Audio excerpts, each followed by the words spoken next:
offerings, just as you offer to any guest, especially to the Lord who comes, you would offer gifts. But for the yogi, those gifts that we offer are interior gifts. And so the ghee represents our purified emotions that reside in the area of the heart, the Anahat chakra. And in meditation, we offer up those purified emotions that can be for many, many desires for things in the world. In meditation, we try to bring all of those desires into the one desire for God. And so we offer our devotion in meditation. And so that interiorization purifies those emotions that otherwise attach us to the world. It purifies that and offers it up into the light. And so the purified butter represents that offering of the purified emotions into the light of God. And then the Mahamrityunjaya mantra with the seeds of rice. Another thing that holds us back is that we have past karma, and that past karma can be good, it can be bad, and it can be relatively neutral. Ultimately, we obviously want to get rid of our bad karma, but to be completely free, we have to get rid of all karma. And so the seeds of rice represent the seeds of karma that we offer into the fire. When we offer these seeds of rice, if we sprouted these, we could take them out and grow more rice plants. And so these, I don't know, there might be 1,000 seeds here. They could produce 1,000 rice plants that could give us millions of seeds. And so it is with our karma, our karmic tendency. In the right circumstances, if those karmic tendencies get awakened, then they create more karma. And so what we want to do is we want to burn up that karma. And so here we represent that symbolically by taking these seeds, putting them into the fire, and then they can't germinate. And so in meditation, deep meditation, especially Kriya meditation, it brings seeds of karma which reside in the subtle spine. It brings those seeds of karma up into the light of the spiritual eye, and then they're burnt up and purified. And so both of these, this is a beautiful ceremony, deeply symbolic. And so I'll ask you to stand and we'll chant these two mantras together. And outwardly a ceremony is just a ceremony, but inwardly, if we really enter into this, feel that you're really offering during the Gayatri mantra, you're really offering your devotion to God, and feel that during the Mahamrityunjaya mantra that you're really offering all the past tendencies that are holding you back. You're giving those to God. And if you do that with sincerity, this ceremony can have deep meaning and be very effective.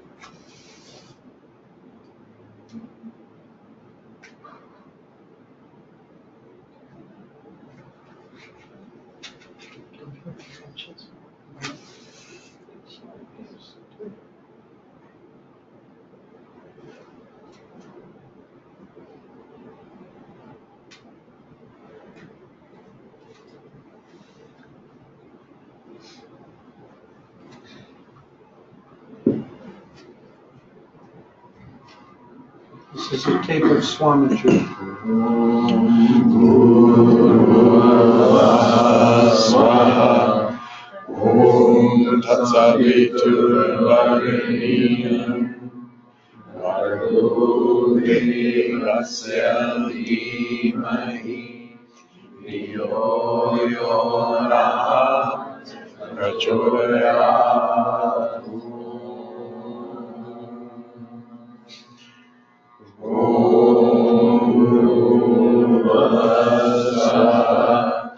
Om Tatsaviturvareniyam Bhargo Devasya Dhimahi Dhiyo Yona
And by chanting Om Swaha 3 times, it means I offer myself into the light.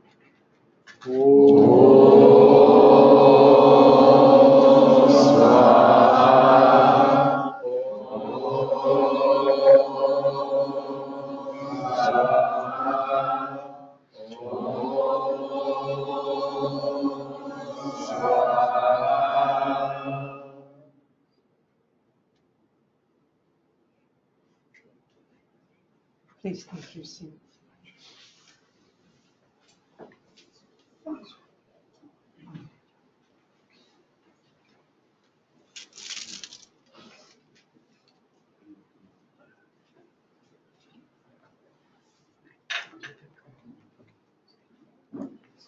Please comment inside and Yeah, there's lots of room here.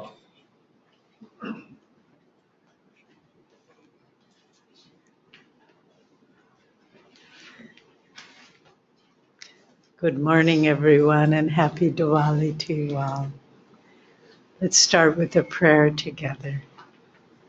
Heavenly Father, Divine Mother, Friend, beloved God, Great Masters, Jesus Christ, Babaji Krishna, Lahiri Mahashaya, Swami Shri Yukteswarji, beloved Guru Deva, Paramahansa Yogananda Ji, saints of all religions, we humbly bow to you all. O divine light that shines within us and everywhere, illumine our consciousness, free us from all darkness, make us know we are one with thy light. Om Shanti, Shanti, Shanti.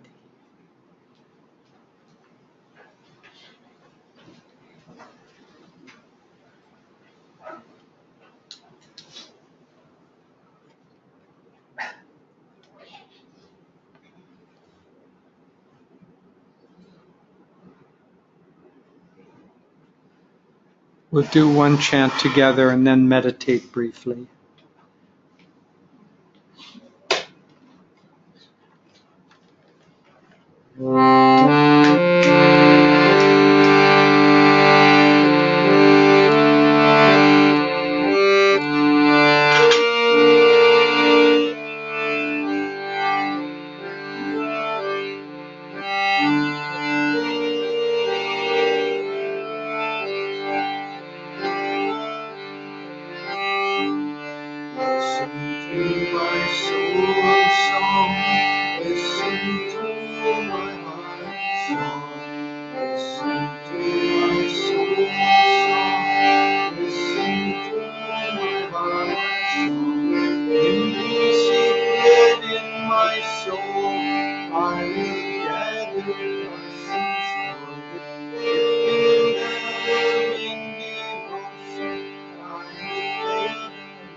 We'll have just a brief meditation, 5 minutes or so.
Shanti, Shanti, Shanti.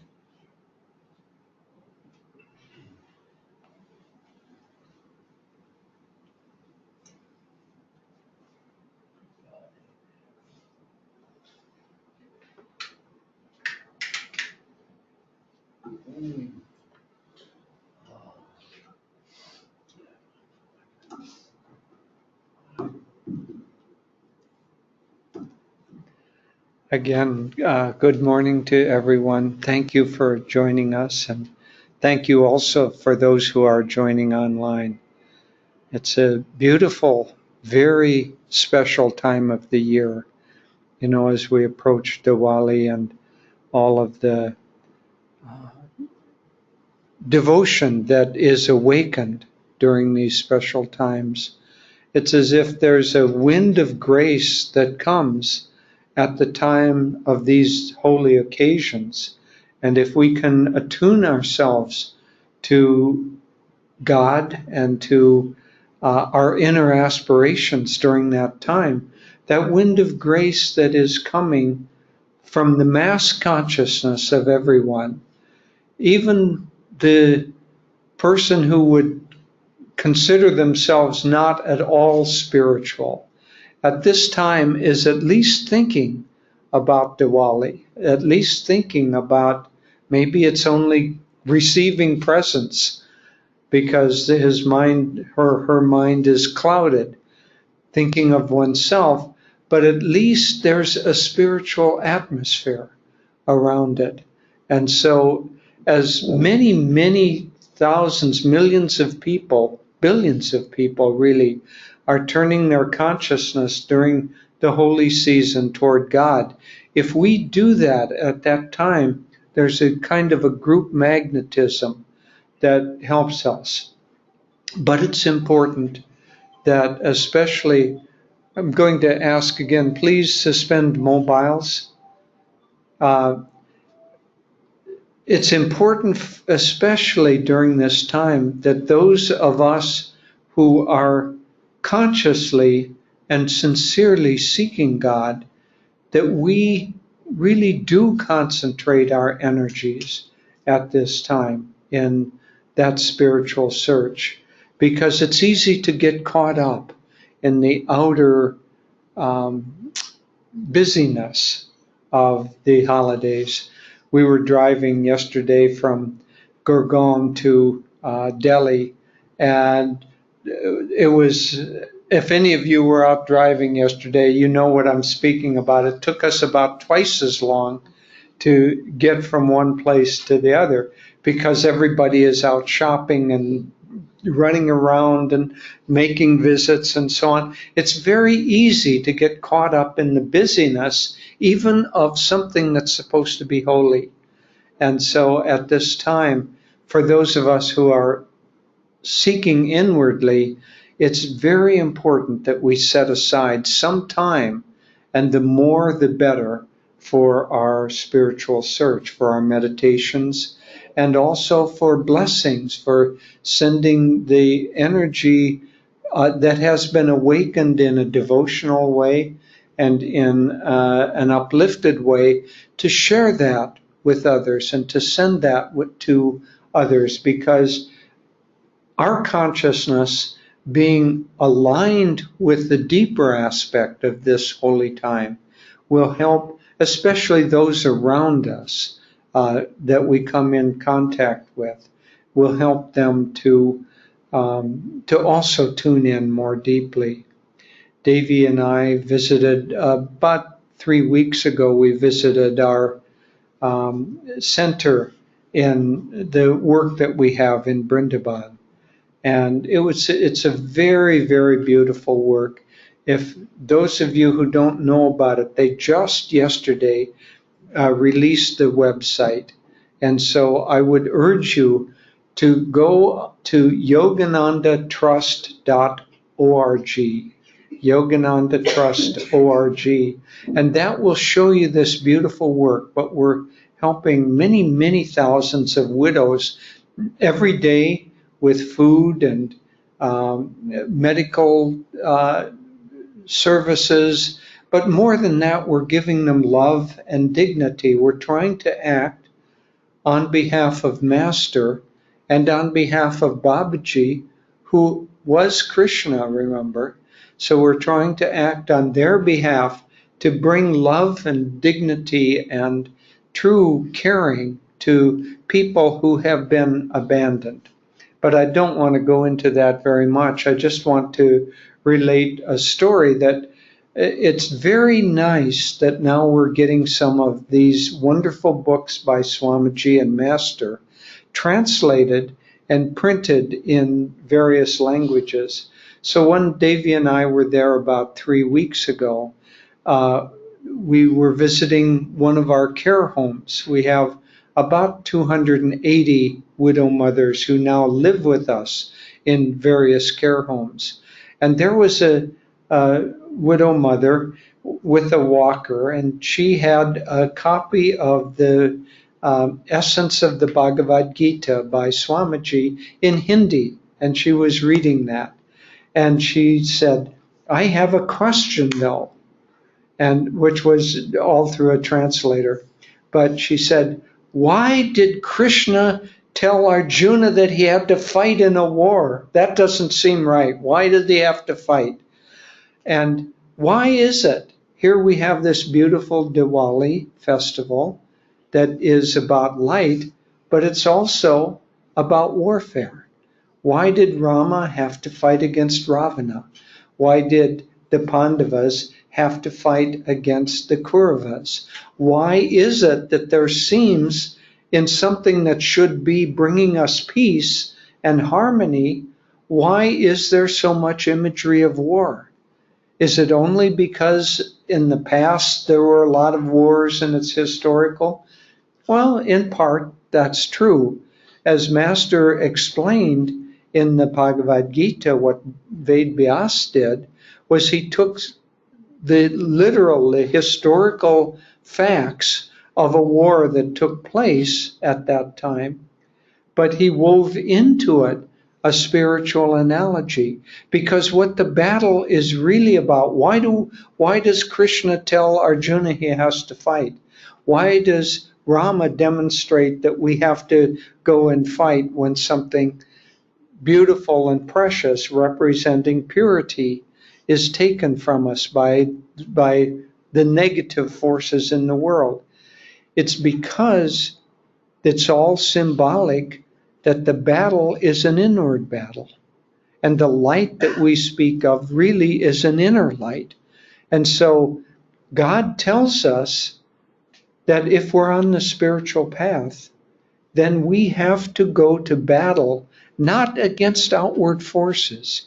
That's where the mistake. See, the whole problem of Maya, the whole difficulty that we get in is we take the inner things and we express them outwardly.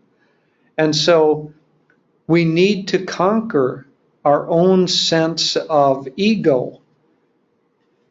And that is a very pure and very central part of the spiritual journey. And so if we understand that the battle is against our own ego, then it's spiritual. But if we project it outward and we say, we have to conquer the people at the work, I have to climb up over everyone else, I have to advance, I have to get more money, I have to go faster, I have to cut these people off when I'm driving. If we express outwardly the sense of conquering, then it becomes worldly. That is what we meant about planting more seeds of karma, because if we've done that in the past, then that tendency is going to come up. And if the right circumstances arise, then we're going to plant more seeds. The real seeds that we're planting are to take the inner search, the inner battle, and express it outwardly. So the battle against our own self, our own ego, gets expressed as battle against others. Ultimately, at the highest level, there are no others. Everybody that you are upset with, everybody that you have difficulty with, is ultimately an expression of your own self. That's why you have difficulty with them. As Swami Kriyananda said to us, if you have just finished smoking, you've had a long habit of smoking, finally you've been able to overcome that habit. When you see somebody smoking, you're upset with that person, aren't you? You're a little angry with them. About 15 years later, you've stopped smoking, you don't have any residual tendency. You can see somebody smoke, you know that it's incorrect, you know that it's wrong, but it doesn't make you angry. And so because you're still trying to overcome that within yourself, when you see somebody acting in a way that you don't want to act, you get upset, you get mad at them. And so that's one of the darknesses that we're trying to overcome within ourselves, is the tendency to be upset with somebody else and then to battle against them. And so it happens, there are many, many ways that this can happen. It can happen at work when we're trying to overcome some obstacle and we're angry all the time and we're pushing, and creates a lot of disharmony. Very often it can happen within a family where somebody does something and we're upset with that person and then we reject them. I once read of a story of a family where there were two brothers, and one of them had done something that upset the other brother. And so the one brother that was upset said, "I'm not going to talk with you again." And that mood lasted for about a week. But because he had said that, he didn't want to call his brother. And because the brother had been told that the other one didn't want to talk with him, he didn't want to call the brother either. So after a week, they were ready to be friends again. But this went on for years and years and years. And finally, it was about 15 years later when someone said, "You know, could whoever's phone is going off do something about it?" So somebody mentioned that your brother really would like to speak with you. "Oh no, he's still mad at me." No, he was done being mad at you 15 years ago. He wants to talk. And so they got together and they made peace and they made up again. So these little things, see, these are the battles that we have within ourselves. These are the difficulties for which we have to bring light into us. What it really takes to, this morning we lit the light and we had the help of camphor, which is another spiritual analogy. If we want to see light at the forehead in the spiritual eye, we have to have something that helps us get that fire started. And that something is devotion, or it's our spiritual practices. For us, it might be Hong Sa, or it might be Kriya, or one of the spiritual practices. But we have to have something that really what's happening when you have fire, you're increasing the heat, and that produces light. We have to increase not the physical heat, but we have to increase the rate of vibration of our consciousness. And as we increase the rate of vibration of our consciousness, then light begins to appear inside.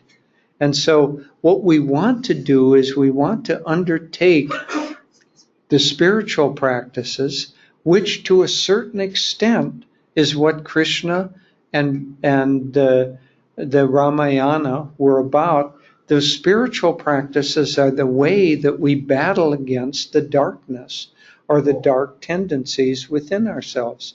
And so we want to begin to fight that battle. And as we fight that battle, as we use these techniques, as we offer up the tendencies, as we offer up greed or jealousy or resentment or whatever the tendency is that's holding us back, might be fear or anxiety, could be any of many, many different tendencies.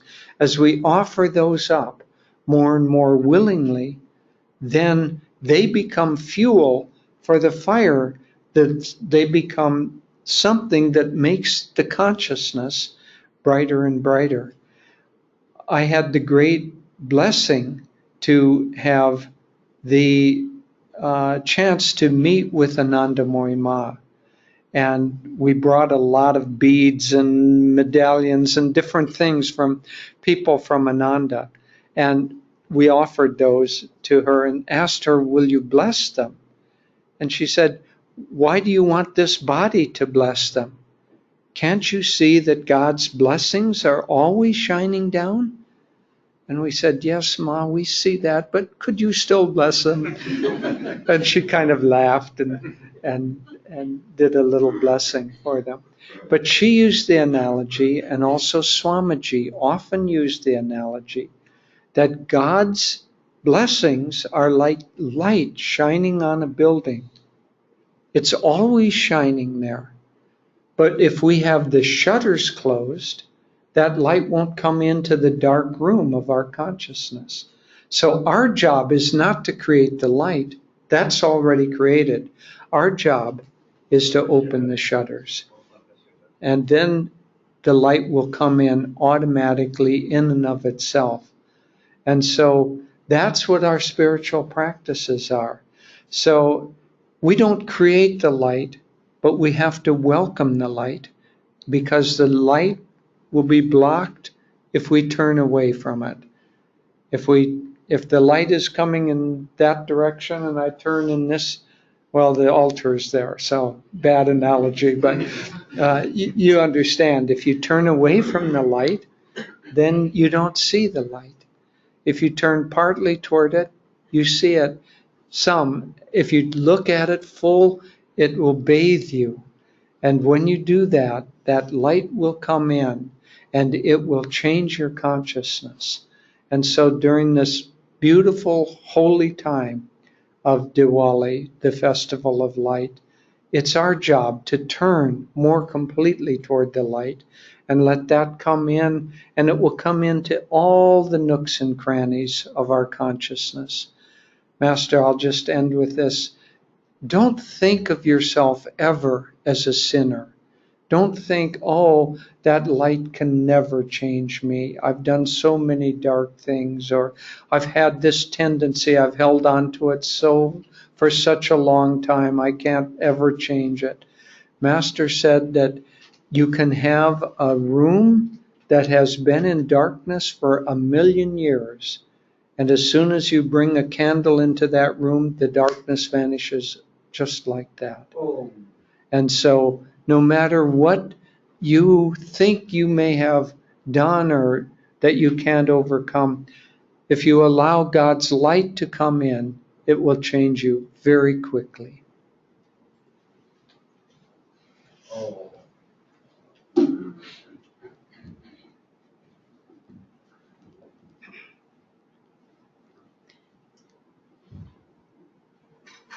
Good morning again. Before we came into the satsang room, we were having a little tea in the smaller room. And there's a beautiful picture of Swami Kriyananda, who was our teacher for 45 years plus. And we were just remembering when that picture was taken. Jyotish took it. And it was right when Ananda Swami first came to India in the fall of 2003. And we needed a picture for a lecture Swami was giving. And so he pronamed and Jyotish took the picture. But we were speaking as we looked at that picture how happy Swamiji looked, because it had been his lifelong dream to come to India, to bring Master's teachings back here. And finally, at that point in his life, he was in his mid-70s, not in good health, but he was able to come and establish Ananda Sangha here in India. And then yesterday in Gorgon, we had a beautiful ceremony for a certificate ceremony for all the people who have completed the meditation teacher training course, both beginning and advanced, and everyone was given a certificate. And there were maybe about 30 people, both from Gorgon and Noida. Many here from Noida came. And it was so touching to us, because we knew that this was really the true fulfillment of Swami's dream, was to have all of you take up Master's teachings and begin sharing them with others. But we were reminded of when the mobiles were going off, it reminded me, and I hope no one feels bad about that. It happens. We all forget to turn them off. But we were reminded of one of Swami's first talks when he was up there, and it was a big group of people. He was giving a lecture, and a mobile went off. He kept talking, and then he said, would you please turn that mobile off? And it kept ringing and ringing, and he stopped and he said, I've asked you twice now. Can't you please turn that mobile off? Kept ringing and ringing. And then finally Swamiji stopped, and he realized it was his mobile in his pocket. And someone luckily just got a picture of him. He was laughing so hard, and he reached in, and it was a call from America. They didn't know the time difference. Anyway, I think he was doing that to help us never be critical of anybody whose mobile goes off. But being Diwali, we want to talk about, and our theme for today is the inner light. There are, one might say, two kinds of light that we're familiar with. The first is the light of the world, the light of the sun, the light of electricity. But this light comes and goes, doesn't it? The sun shines in the day, but then it goes below the horizon. That light is gone. We turn on the light, but maybe the power goes off, and that light is gone. And so the light of the world is not something we can depend on, is it? We can go through a time of happiness in our own life. Swami tells the story, we were talking about it in the car yesterday with Vippa, where he was doing a tour across America, and he just got, some devotees got together and bought him a nice motorhome. And he was enjoying it so much, but then he realized, this is outward happiness. Something is going to happen the other way. And just then someone was parking the car and didn't do it properly, and it threw Swami backward. Swami was standing up, and he fell back and he broke his finger. And he said he started laughing so hard because he realized this is the two scales of duality, the light and the dark, the happiness and outward things, which are always balanced by some disappointment, some little setback. And once we begin to accept this, then we begin the spiritual life. Because we realize everything I was chasing after, in the end, there's always a counter effect. It never is stable for us. It doesn't bring me the happiness I was looking for. Then we begin asking, well, what is eternal? What is real? What will never shift? What will never disappoint me? And we begin looking for the inner realities. And we begin looking for the inner light. And Master talks so often, he speaks of I believe it's in first chapter of autobiography where he's a little boy meditating, and all of a sudden his room becomes filled with light, and he says, "Who are you?" And he hears a voice from everywhere saying, "I am Ishwara, I am light." And with all the longing of his heart, Master says, "I want to be one with you." But then the light fades because it wasn't yet time for Master to dissolve the physical form. Oh, But in this, and then again, there's a beautiful, beautiful episode later in autobiography. You know, if we only had one book, I think, to take with us through life, all we would need would be autobiography of a yogi, because every question on the spiritual path, every problem that humanity faces is answered in that. But so Master begins having this vision. He sees some newsreels. This was during the First World War, before he left for the West.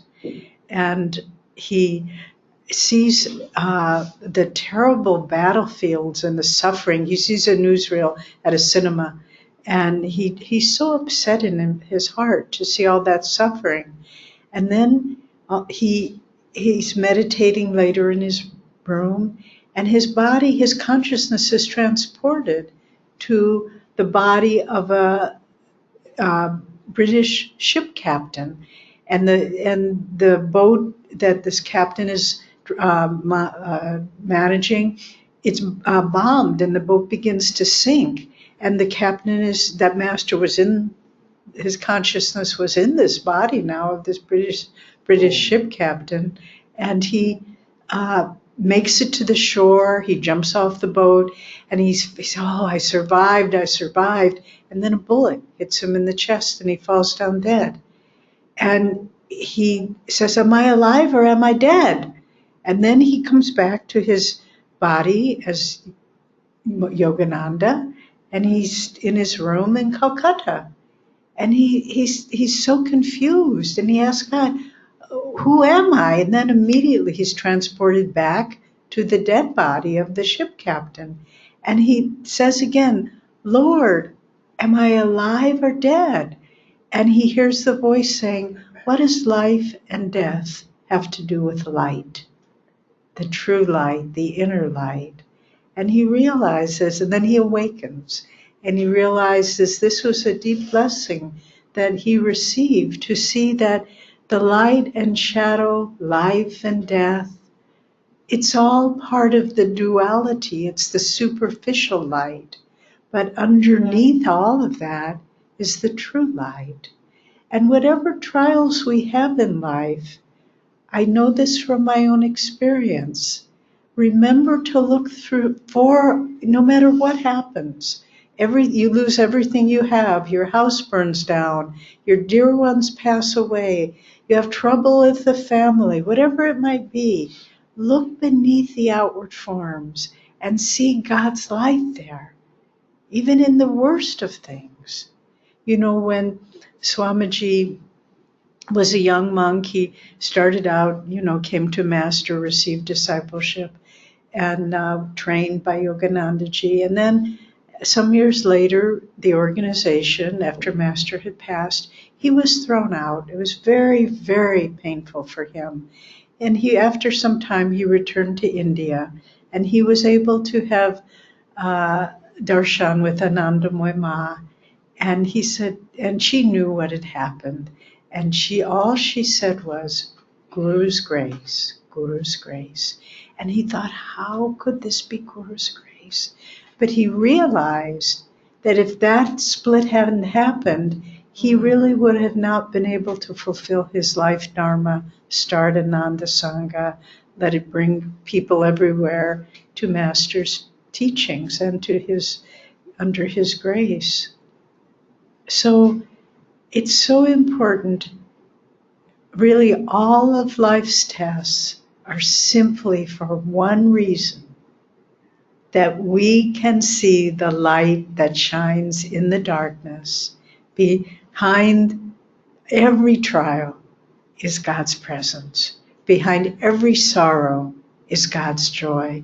Swami wrote a beautiful song, and part of the lyrics are, "Through all trials I sing thy name. Joy in thee is life's sole aim." And so in this festival of light, let's always remember to look for the light beyond the outward shifting patterns, to see the light in everyone, even the person that has treated you unkindly, has treated you unfairly. See the light in that person. You know, there was a man who was always speaking ill of Swami, and he would just, whatever Swami did, he would criticize him publicly, criticize him privately. He was always criticizing him. And one day there was a big gathering, and this man came, and Swami he saw everyone in their highest, and he went right up to this man, and this man was a big man, much taller than Swamiji, and he went right up to him and he said, "You know, I could be the worst person in the world. I could be the devil incarnate, but it's not your problem. Why worry about it?" And this man was so surprised that he would be that way. He was saying, live in joy. Don't live in looking and criticizing other people. And the man, actually, he moved out of the area then, and we never heard from him again. But if Swami had confronted him and saying, "Why are you saying all these things against me?" he would have just built it up. But he just addressed the light in that man. And when we can forgive each other, when we can see the light in each other, it's such a victory. It's such a victory. And it's so important to forgive each other, accept each other. We were talking yesterday that what if you forgive someone, you've had a difficulty with another person, and you forgive them, but they don't forgive you, then what do you do? And of course, the lovely answer that someone said was, you can say to them, "I forgive you for not forgiving me." So we can always find the light. We can always bring it to the higher level. And even in the life's most difficult moments, if we can find a way to see God's joy shining there. Some of you know the story, but many years ago, 1976, in fact, Ananda was struck by a big forest fire, and the community was burnt to the ground. Nothing was left, just a few little shacks. And the house where Jyotish and I lived that Jyotish had built, it was a geodesic dome. It was burnt to the ground. We had nothing left. And we had a new child, just a little 10-day-old baby. And so Jyotish had been up trying to fight the fire, trying to save the house. And these forest fires in California, I must say, the heat becomes so intense. It's hard to imagine. But we had a big cast iron wood stove, and it just melted. Just that intensity of the flame. We had a little a jar of coins, spare coins that we would save, melted. Just the coins where you saw a little pool of metal on the ground, but beautifully enough. And this was again God's light. For our wedding some years before, Swamiji had given us these two delicate little porcelain cups, little teacups and tea saucers. When we were going through the ashes, the stove was melted, the coin was melted, nothing was left. We found the little teacups. They were charred, but those, because they had a divine blessing in them. And that's a lesson. That's a lesson. If you look, it's very moving to say, but if you look through the ashes, even of life's losses, you will find that the blessings are always there. They remain, no matter what else you lose. And that's why we live a spiritual life, because we know that everything can be taken and will be taken. We know the inevitability. One day we will all die. as we will have nothing. It would just be little ashes to be thrown into the river. That's all. But what stays with us is the connectedness, the connection with God, the consciousness that we have been able to achieve, to attain, and the light that we have been able to bring into our being. And so in this season of light, in this festival of light, look for the real light. Don't look for the light that will come and go, but look for the light that shines in the darkness. Look for the light that is always there in every test and trial. Look for the light that shines even in the darkest person. That light is still there. We were speaking yesterday. It was very interesting to watch Swamiji because he would befriend people, that strangers, that often were very unusual, difficult people. You think, why is Swami befriending that person? But he was trying to awaken the light in them. He was trying to have at least some touch of light in this person's life, no matter how difficult they were. And once when Swami was in the hospital, he had very bad arthritic hips, and he had a hip replacement surgery, and we were wheeling him in the hospital in a wheelchair before he could come home. And he just wanted to spread light in that hospital. And at the far end of one hall, there was an old man sitting in the hallway that he was alone, and he was strapped into a wheelchair because he couldn't sit up straight. He would just fall over. And he was just, slumped over all by himself. And Swami said, oh, bring me over to him. So we wheeled him over to that man. And Swami you could feel he just was pouring light out. And he just said, good morning, with such energy of his heart and of his consciousness. And it was like the man awoke from a slumber, a dark slumber, and he just sat up and he opened his eyes, kind of blinking. He'd been in the dark for so long, dark of consciousness.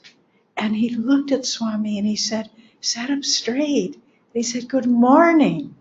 It was like a miracle, a little touch of light to a stranger. So in this season of light, give those you love, your presence, your nice new clothes, whatever it might be. But give love to the people that you don't know, the people that no one else loves, the people that you see have a loneliness in their heart or a pain in their heart, or someone that you have an alienation from. Use this time to give them light and love.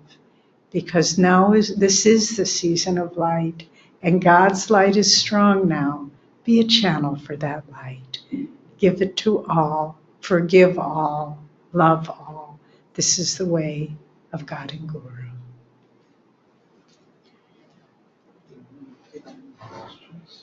Sure.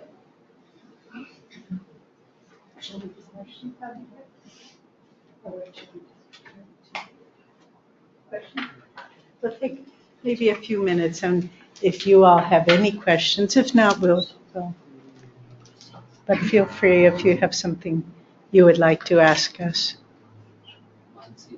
Yeah, I have a question. Okay. I was reading this book, and That's a good book. yes, Yes, show others so that they can read it too. It's the book of our blogs. it's a wonderful book. So in the beginning itself, there's one place where it says that, you've written that you were practicing all the techniques, but there was something missing in that. So that's when you've written that I also tried to tune into the power of God's grace. That is what had been missing from my practices, and that ultimately enabled me to be free from that karmic burden.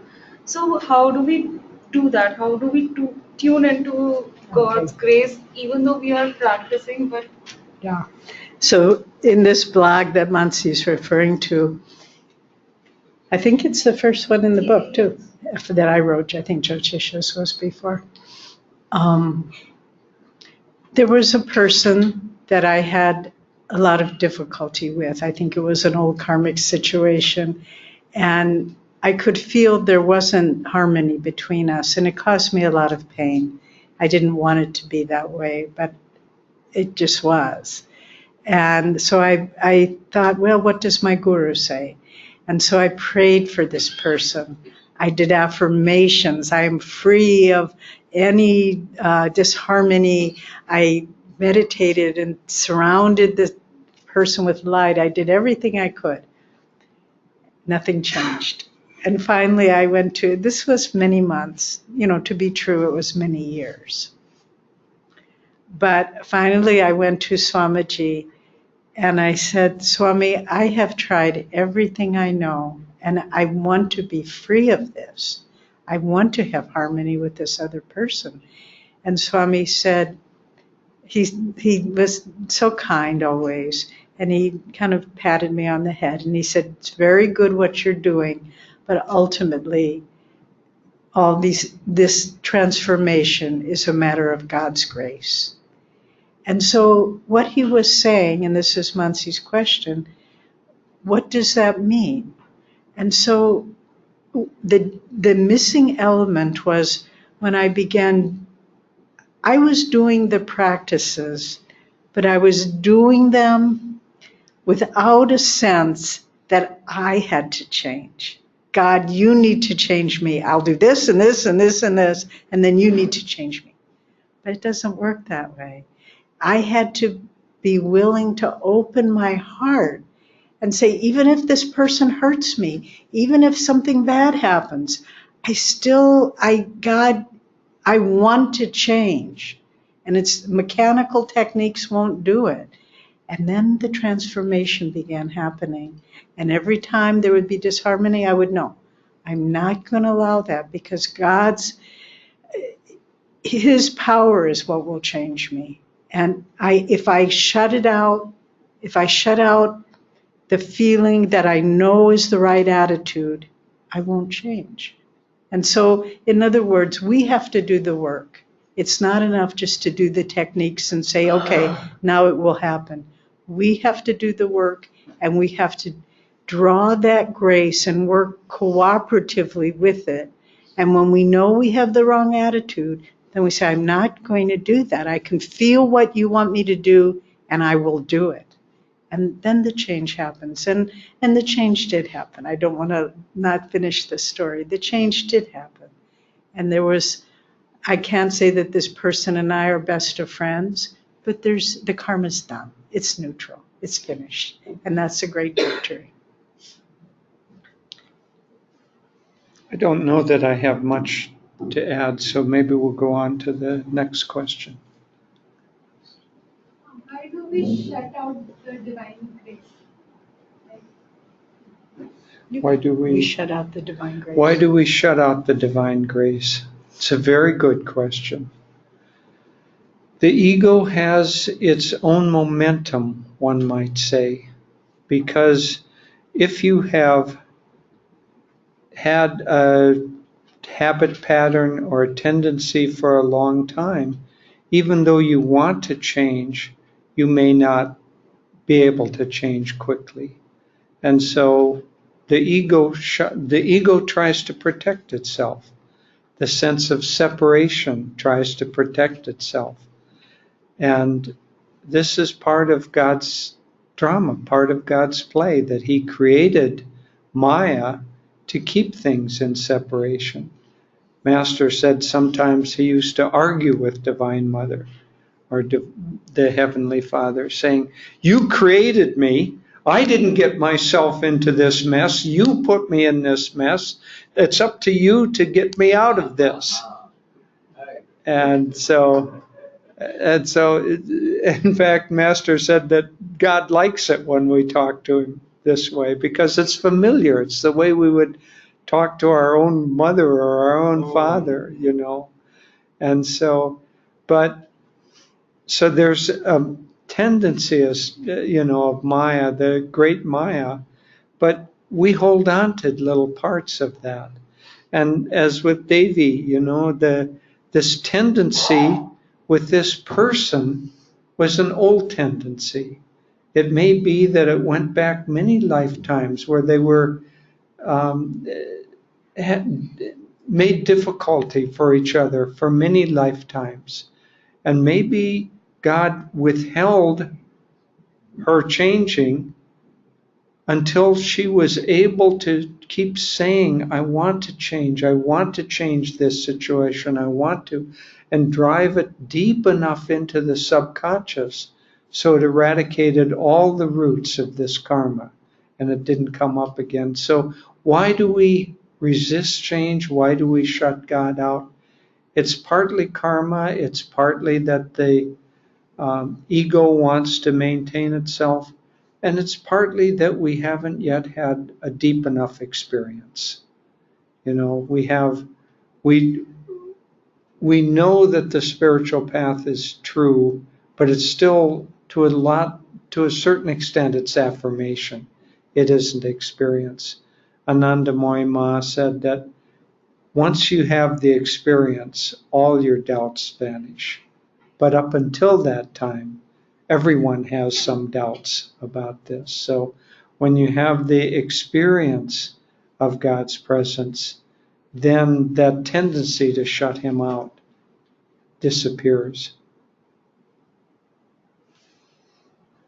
I have read somewhere the Swamiji said, mentioned it, that if somebody is pushing you towards negativity, try to keep away that negativity, de-link with that. Mhm. So, but you are saying bring harmony with that. So, how are these two things come to? Good question. Well, I'll start, you know, with this person that Devi was having disharmony with. She did most of the work interiorly. She didn't try to go and have a nice talk with this person because she knew that they would somehow, one or the other of them would say something that would awaken disharmony again. So it was from a distance. But from a distance, she said, you know, she did the interior work. And who knows whether this other person involved was doing that too. It actually, for Devi, it didn't matter so much. It was herself that she was trying to cure of this. So very often, until if the I don't know, the disharmony is strong enough, it's better to stay away from that person.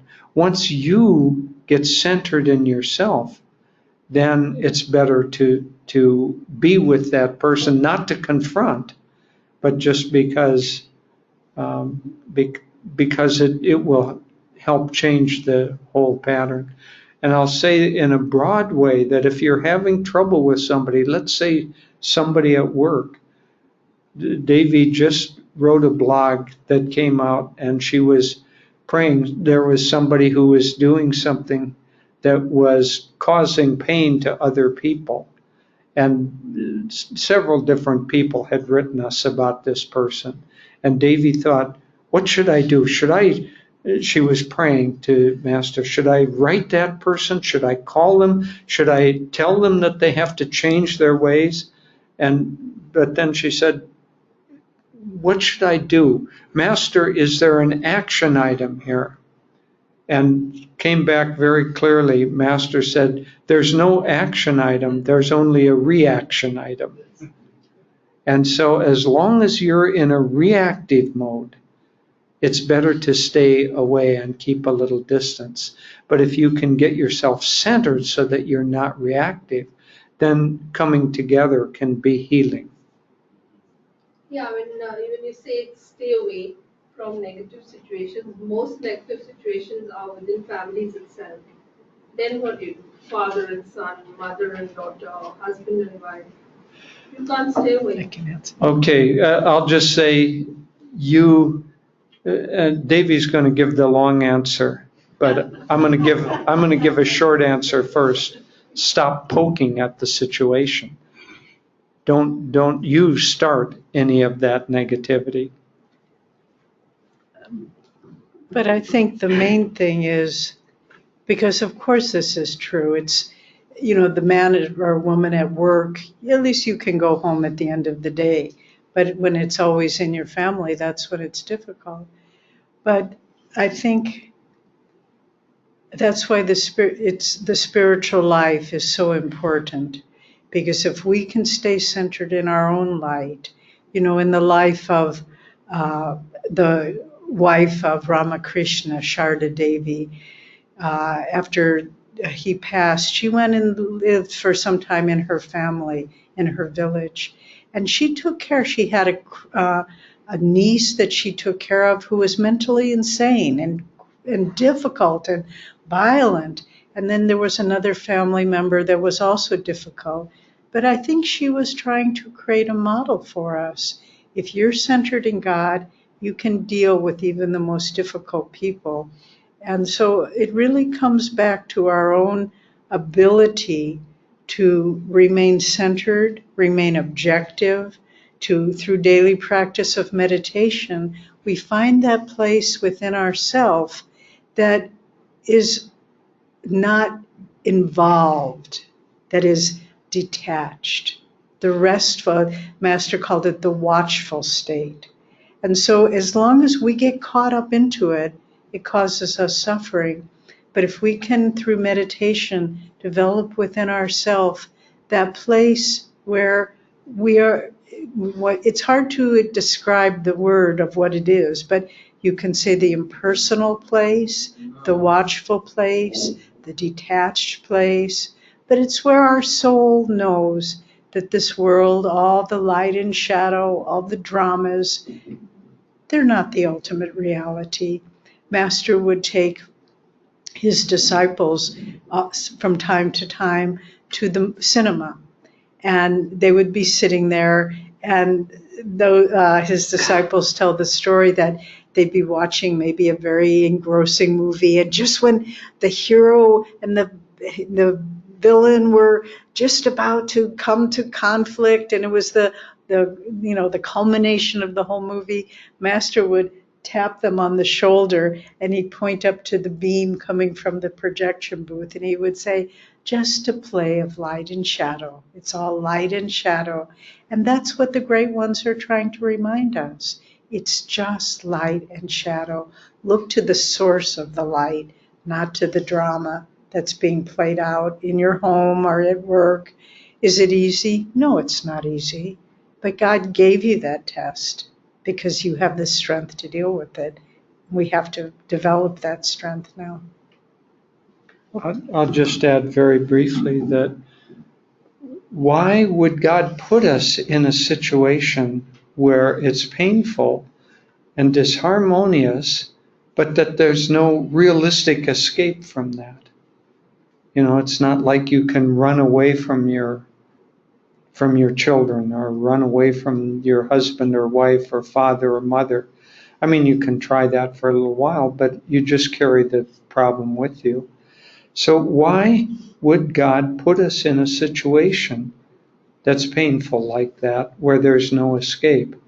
I think it's because we have to affirm so strongly in ourselves, I do not want to live in disharmony, that it gets down to the root of our subconscious tensions. That's why I felt badly. It was a little too quick of an answer. We have to get to the point where first we don't want to initiate. We're so sick of disharmony that we don't want to initiate it. And then finally we get to the point where we're so sick of it that whether somebody else initiates it or not, we don't want to react inside of ourselves to it. And so remember in Sri Yukteswar's training of Master, he would criticize him for every little thing. He said one time that he was walking and his toe brought up a carpet like that. And Sri Yukteswar said, look how clumsy he is in public. Look how clumsy he is. He can't even walk without turning up a carpet. And Master knew that kind of criticism was unfair. But he got to the point where Sri Yukteswar knew that in the future, Master was going to come to America, where he would be criticized for many, many things and be in many, many unpleasant situations. And he was just getting him ready for that. So these difficult situations that we live in, and they're very painful often, they're getting us to the point where we just don't want to have disharmony. And we can't always run away from the world. We can't run away from these situations. So we just have to face them until our part in them is completely burned out. And then we'll be free of them forever. And one last thing, and then I think we'll go on to our arti, just in response to this question, because it's something we all can relate to. When we, to finish the story about Sri Yukteswar and Master, when Master stopped resisting Sri Yukteswar's criticism, when he said his ego was fine with whatever happened, Sri Yukteswar stopped criticizing him. So I remember in our own life, we were having a family difficulty, and it was causing me a great deal of worry, concern, anxiety. And then finally I realized I'm losing my peace of mind over this situation. And whatever happens here, I don't want to lose my peace of mind. The karma that is in play here will play itself out, but my peace of mind is something I can control. I can't control the other thing. As soon as I switched my focus and began realizing I can't control what's outside of me, but I can control my own mental state of consciousness, the situation totally changed, and I didn't have to worry him. It righted itself. So we hold in place by our own fears and anxieties these negative situations too. Not always, it's not guaranteed, but it certainly helps. So remember that too. Okay, maybe we will have our arati now. Abhishek is okay.